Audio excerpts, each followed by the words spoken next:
तथागत बुद्ध के चरणों में नमन करते हुए परम पूज्य बाबा साहब डॉक्टर भीमराव अंबेडकर जी को वंदन करते हुए मंच पर उपस्थित हमारे धम बंधु आचार्य भिक्षु इनको बंदामी करता हूँ। सम्मुख बैठे मेरे सभी बुजुर्ग और मातृशक्ति सभी को मेरा जय भीम नमो बुद्धाय। सबसे पहले हम तथागत बुद्ध के चरणों में वंदना करेंगे, उसके बाद हम बुद्ध गाथा का जहाँ कल छोड़ी है वहाँ से शुरुआत करेंगे। कि अरहत आए जइयो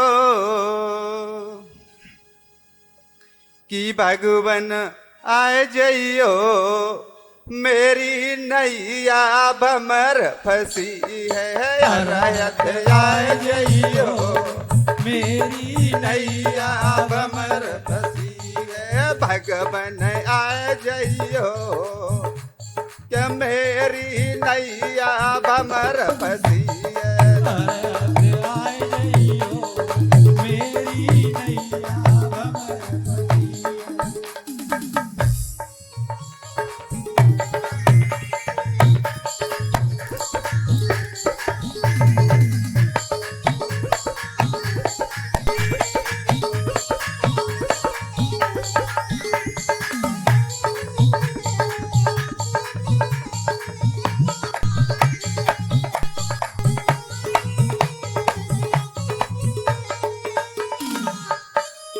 अंगुल मान को राह दिखाई, अंगुल मान को राह दिखाई। डाकू से दियो बेखु बनाई, डाकू से दियो बेखु बनाई। अंगुल माल को राह दिखाई, अंगुल माल को राह दिखाई। डाकू से दियो बेखु बनाई, डाकू से दियो बेखु बनाई। सीला बताए जइयो, मेरी नैया भमर फंसी है। अरहत आए जइयो, मेरी नैया भमर फंसी है।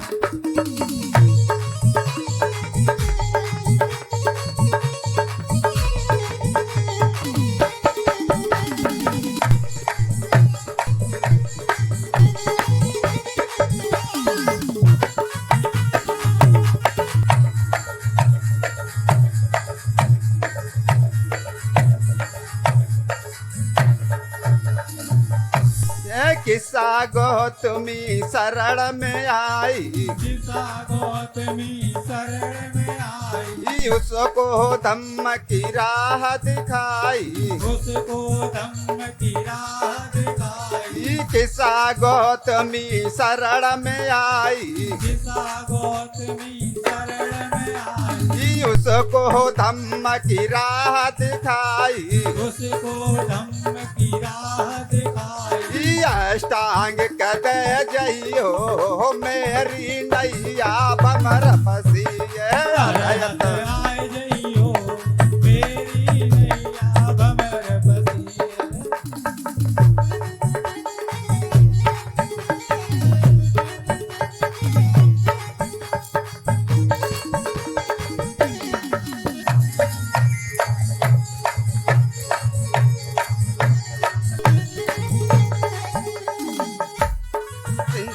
नारी शरण में आई, चिंता नारी शरण में आई। उसका दीना दोष मिटाई, उसका दीना दोष मिटाई। चिंचा नारी शरण में आई, चिंता नारी शरण में आई। उसका दीना दोष मिटाई। उसका दीना दोष मिटाई। राय दिखाए जइयो, मेरी नैया भमर फंसी है। अरहत आए जइयो, मेरी नैया भमर फंसी है।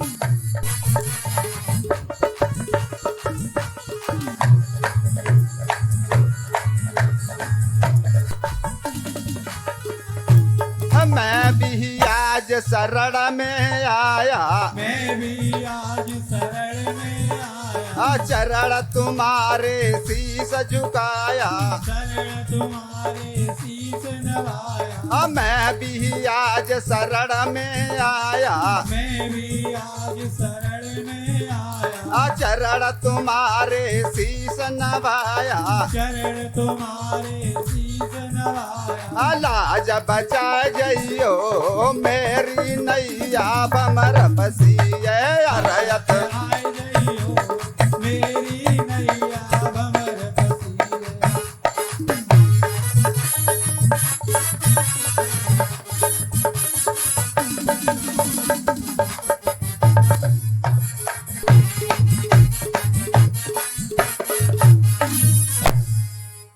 बुद्धं नमामि धम्मं नमामि संघं नमामि। धम्म बंधु, कल मैंने सिद्धार्थ गौतम का जन्म सुनाया था। 7वें दिन महामाया महापरिनिर्वाण को प्राप्त हो गई। शेष उनका जीवन, जो उनका पालन पोषण उनकी मौसी महाप्रजापति गौतमी ने किया। अब सिद्धार्थ गौतम धीरे धीरे बड़े होने लगते हैं और अपनी मां के समान ही अपनी मौसी की गोद में ही पलते हैं। क्या होता बंधुओं, के दिन दिन बाढ़ो राजकुमार, होई देखी खुशी में तारी। राजकुमार होए देख खुदी में तारी। के दिन दिन बाढ़ो राजकुमार, होई देखी खुशी में तारी। दिन दिन बालो राजकुमार होए देख खुदी में तारी। होई देख खुशी में तारी, होई देख खुशी में तारी। दिन दिन बाढ़ो राजकुमार, होई देख खुशी में तारी।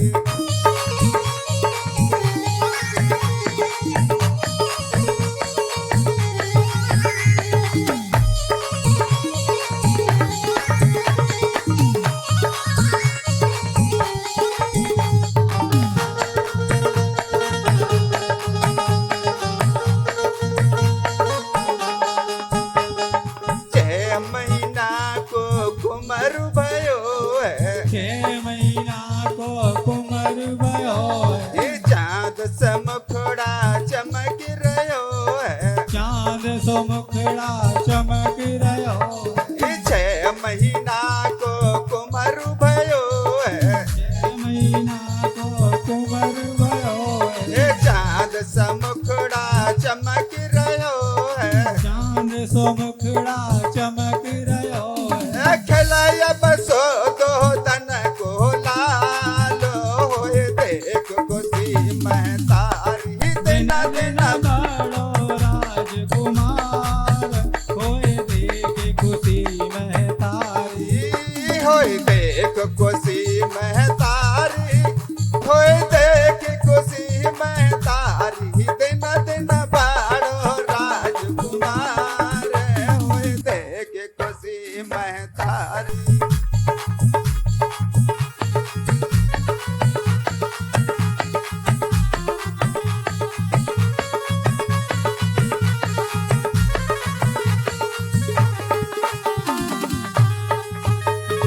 धीरे धीरे समय बढ़ो है, धीरे धीरे समय बढ़ो है। 5 बरस को लाल भयो है। 5 बरस को लाल भयो है। धीरे धीरे समय बढ़ो है, धीरे धीरे समय बढ़ो है। 5 बरस को लाल भयो है। 5 बरस को लाल भयो पढ़े अब माँ मैया को लाल होए देख खुशी मैं तारी दिन दिन बड़ो राजकुमार होए देख खुशी में तारी होए देख खुशी मैं तारी होए देख खुशी मैं तारी दिन दिन बारो राजकुमार होए देख खुशी मैं तारी।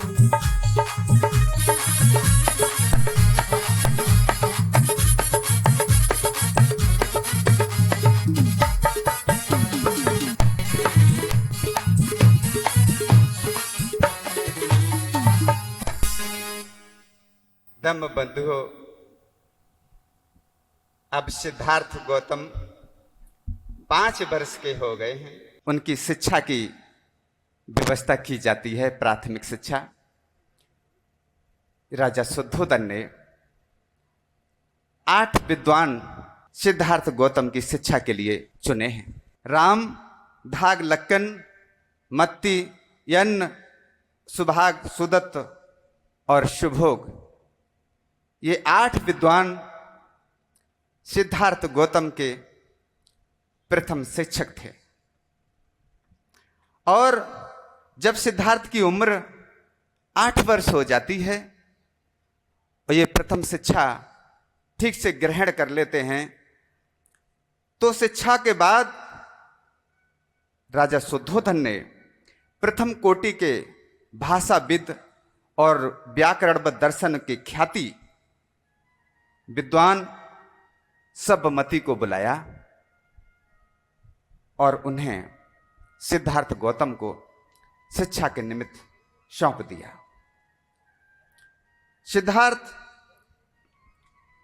शिक्षा तो पा ही रहे थे,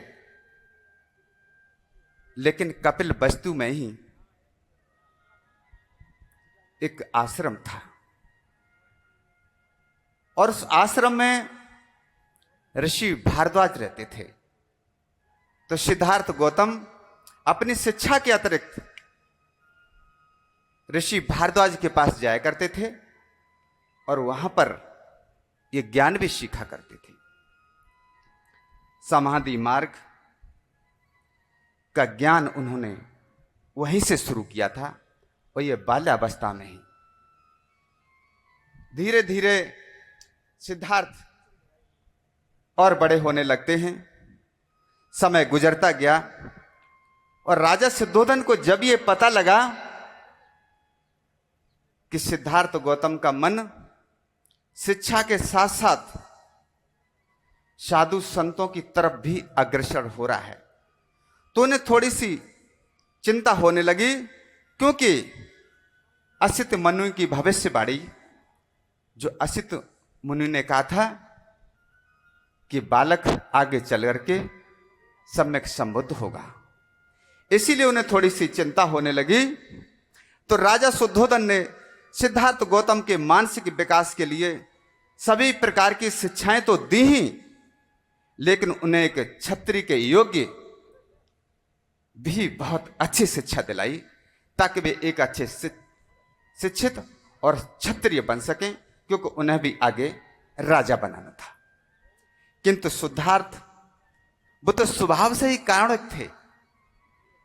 एक बार सिद्धार्थ अपने पिता के खेतों पर गए और वहां पर मजदूर काम कर रहे थे। उनको उन्होंने काम करते हुए देखा, तो उनके साथ साथ उन्होंने थोड़ा सा अपना काम भी किया, उनका सहयोग किया। और थक जाने के बाद सिद्धार्थ गौतम एक वृक्ष के नीचे आराम करने लगे, वहां पर जाके बैठ गए। तो देखते हैं क्या होता है कि थोड़ी ही देर में एक हंस घायल अवस्था में ठीक उनके सम्मुख आके गिरा। सिद्धार्थ गौतम ने उस हंस को उठाया। वो घायल था, उसके शरीर से रक्त बह रहा था, क्योंकि उसके एक बाढ़ चुभा हुआ था। सिद्धार्थ गौतम ने उसके बाढ़ को निकाला, उस खून को बंद किया और उसको थोड़ा सा आराम दिया कि तभी उनका चचेरा भाई देवदत्त वहां पे आ जाता है। बोला कि सिद्धार्थ, ये हंस मुझे दे दो, इसे मैंने मारा है। सिद्धार्थ गौतम ने कहा कि जेठा, ये हंस बेशक तुमने घायल किया है, लेकिन इसका बाण मैंने निकाला है, मैंने रक्त बंद किया है और इसे मैंने थोड़ा सा आराम दिया है। तो उनका भाई देवदत्त क्या बोला कि ये पक्षी मुझको दे दो। क्या कहा कि ये पक्षी मुझको दे दो, इस पर अधिकार हमारा है, और बाण घुसा मेरा इसके यरो, इसी को मैंने मारा है।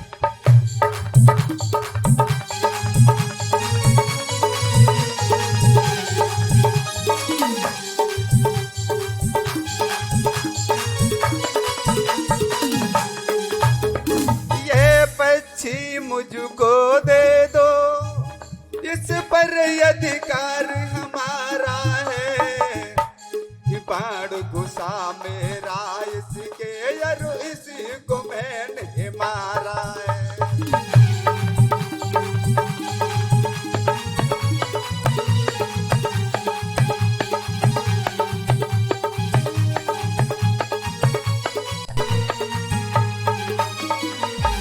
सिद्धार्थ बोले, हे जेठा सुनो, मारने वाले से जेठा बचाने वाला बड़ा होता। क्या कहा? मारने वाले से जेठा बचाने वाला बड़ा होता, यदि लगता तीर तुम्हें भैया तो सोचो हाल ये क्या होता।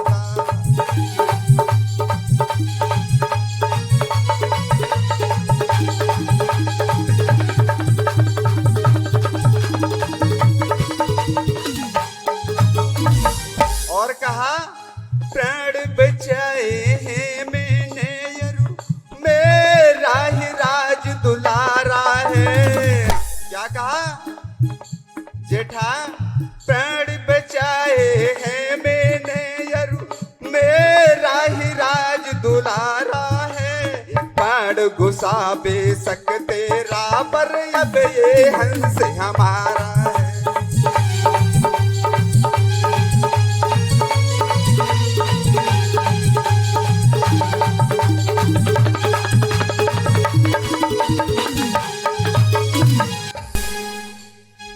दोनों में वाद विवाद होने लगता है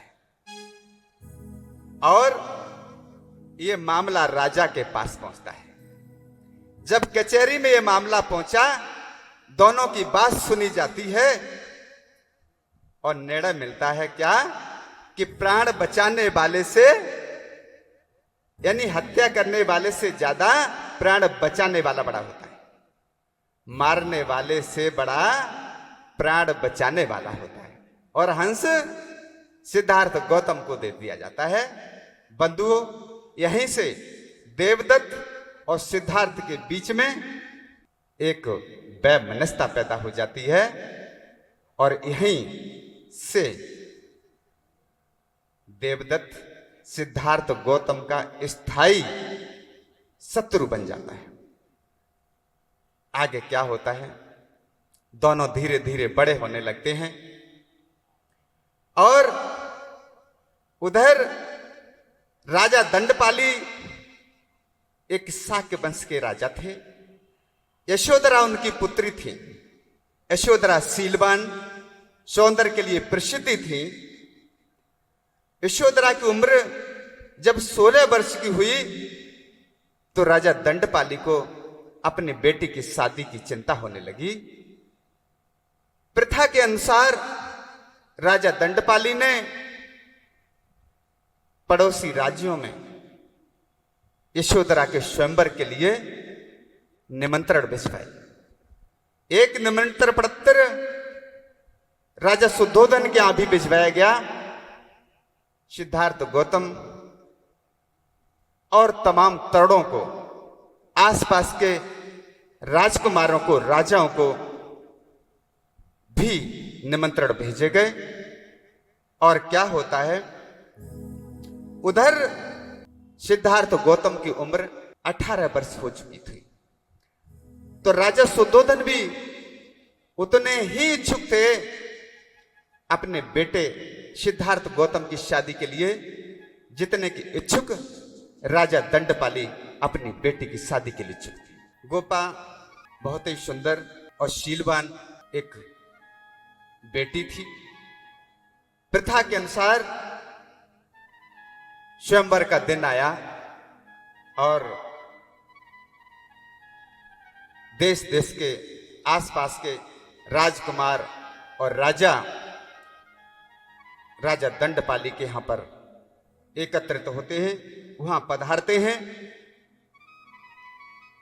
गोपा उस प्रांगण में अपने हाथों में जयमाला लेकर के और आगे आती है। सभी राजकुमार और राजाओं की तरफ देखती है। उस गोपा को देख करके सभी राजकुमार और राजा अकस्मात ये कहने लगे, एक टक लगाकर देखने लगे कि इतनी सुंदर स्त्री मैंने कभी नहीं देखी। क्योंकि बंधुओं, यशोधरा बहुत ही सुंदर थी, बहुत ही रूपवान थी। कितनी सुंदर है राजा दंडपाली की बिटिया, जो सभी लोग एक टक देखते हुए रह गए। एक बार देखें, बड़ी सुंदर लगे गोपा आज जा स्वयंवर में, बड़ी सुंदर लगे गोपा आज जा स्वयंवर में, बड़ी सुंदर लगे गोपा आज जा स्वयंवर में, बड़ी सुंदर लगे गोपा आज जा स्वयंवर में। सुंदर सुंदर सुंदर सुंदर सुंदर जी, बड़ी प्यारी लगे गोपा आज जा स्वयंवर में। सुंदर लगे गोपा आज जा स्वयंवर में।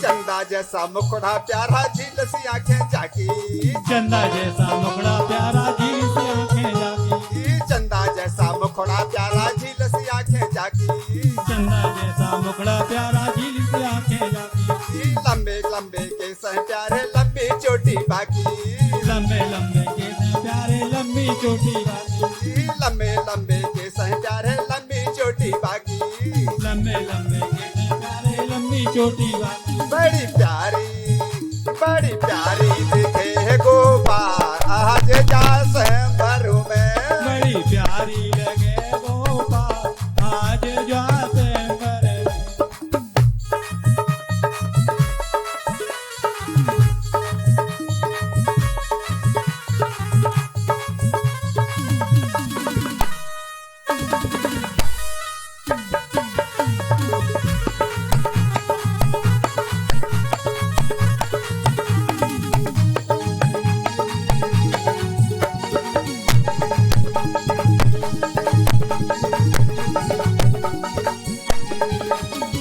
माथे सुंदर टीका पहना नातक में नथुनी प्यारी, माथे सुंदर टीका पहना नाक में नथुनी प्यारी, माथे सुंदर टीका पहना नाक में नथुनी प्यारी, माथे सुंदर टीका पहना नाक में नथुनी प्यारी, कानन कुंडल गले में हरवा नातन चूड़ी नारी, कानन कुंडल गले में रवा हाथन चूड़ी नारी, कानन कुंडल गले में हरवा हाथन चूड़ी नारी। धम्म बंधुओं, इतनी सुंदर हैं राजा दंडपाली की बिटिया, जिन्हें प्यार से गोपा कहते हैं। उस प्रांगण में गोपा आमंत्रित किए गए सभी राजकुमारों को देखती हैं, लेकिन उन्हें कहीं सिद्धार्थ गौतम नजर नहीं आते हैं। गोपा के हृदय में सिद्धार्थ के प्रति जो सम्मान था, उनके प्रति जो चाहत थी, जो स्नेह था, इसलिए गोपा अपने मन में ये विचार करने लगी। हाथों में वरमाला लिए हैं और अपने मन में विचार कर रहे हैं। सिद्धार्थ गौतम नहीं दिखाई दे रहे, इसलिए क्या विचार कर रहे हैं? मुई आस लगी गौतम तेरी, ये सूरत मधुर दिखाए जना।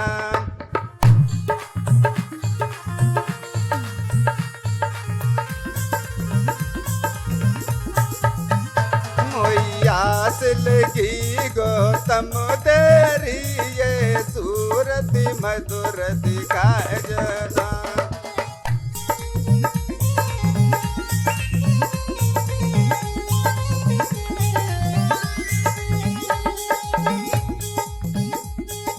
कपिल बहस्तु के रखवाले, तुम स्वयंवर में भी आ जाना।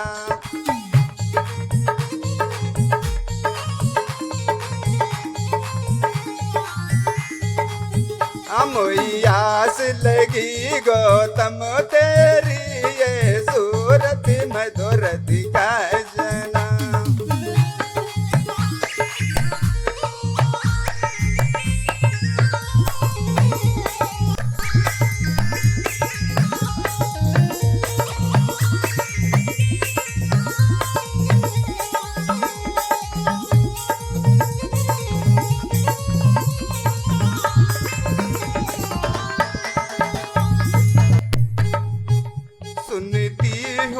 अपने कानों से तुम करुणा खूब दिखाते हो।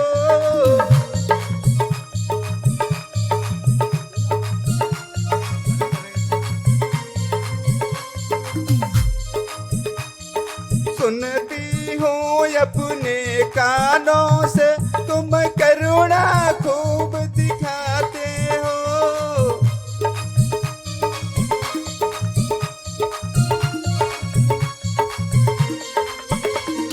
दया भाव रखने वाले, तुम मुझ पर दया दिखा जना।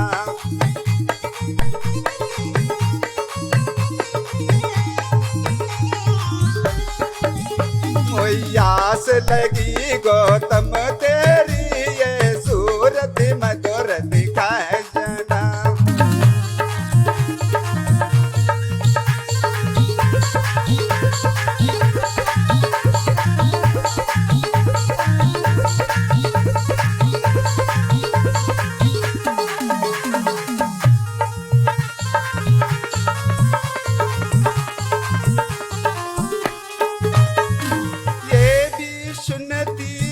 धर्मचारी बड़े ही तुम शर्मीले हो।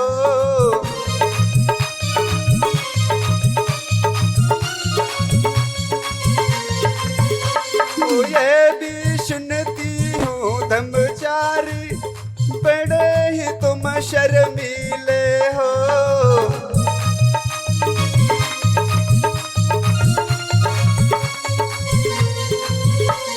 बाहों में अपनी लेकर तुम सबको दृश्य दिखाए जना। आग लगी गौतम तेरी, ये सूरत मधुर दिखाए।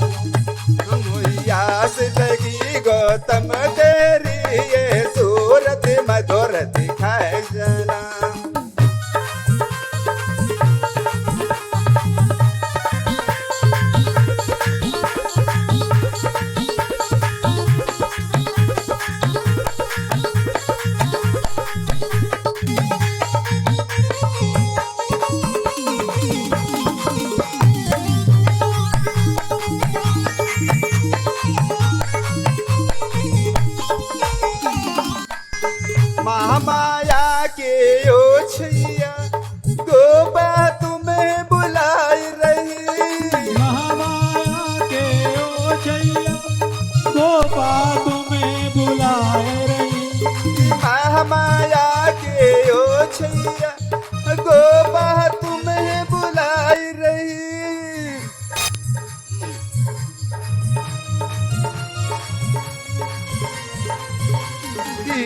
आज पधारे दूर दूर के तुम भी सौर दिखाए जना मोई आस लगी गौतम तेरी ये सूरत मधुर दिखा जाना मोई आस लगी गौतम तेरी ये सूरत मधुर दिखाए जना मोई आस लगी गौतम तेरी ये सूरत मधुर दिखाए जाना।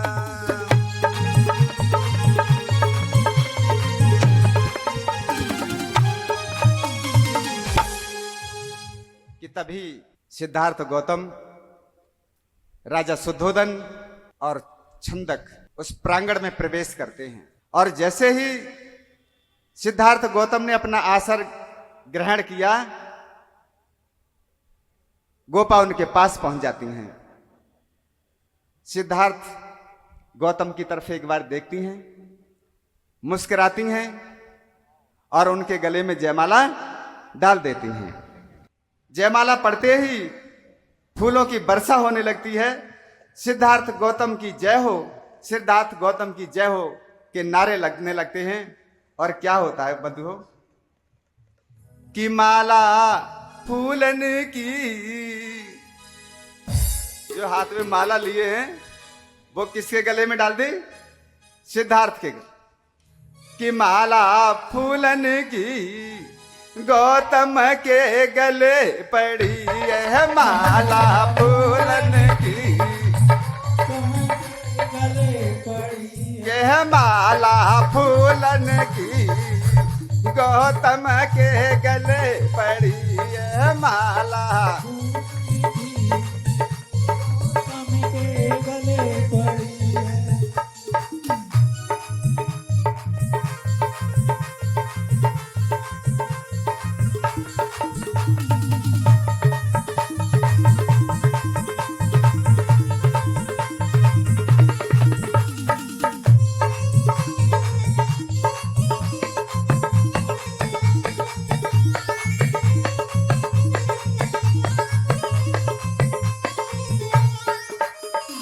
गोपाजी का रचा स्वयंवर, गोपाली का रचा स्वयंवर, बैठे थे महबूब धुरंधर, बैठे देवा भूप धुरंधर। गोपाजी का रचा स्वयंवर, गोपाली का रचा स्वयंवर, बैठे थे महबूब धुरंधर, बैठे देवा भूप धुरंधर। गोपा सुंदर सी, के गोपा सुंदर सी गौतम के पास खड़ी है, माला फूलन की गौतम के गले पड़ी है।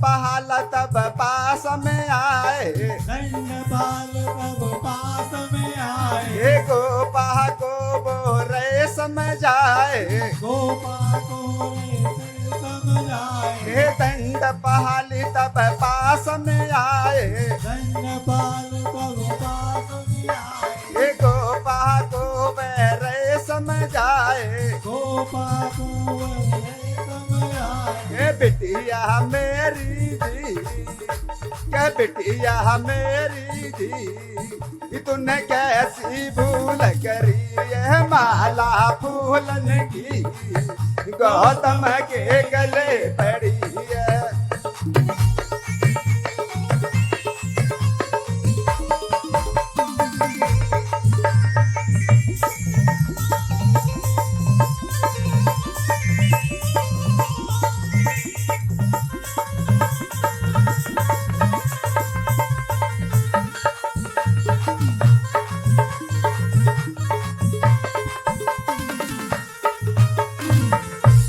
सब बोले होए एक परीक्षा, सब बोले हुए एक परीक्षा, गौतम की नहीं ऐसी इच्छा गौतम की है ऐसी इच्छा सब बोले हो एक परीक्षा सब बोले हो एक परीक्षा गौतम की नहीं ऐसी इच्छा गौतम की है ऐसी इच्छा छंदक बोले जी के छंदक बोले जी राजा की शान कटी है माला फूलन की गौतम के गले पड़ी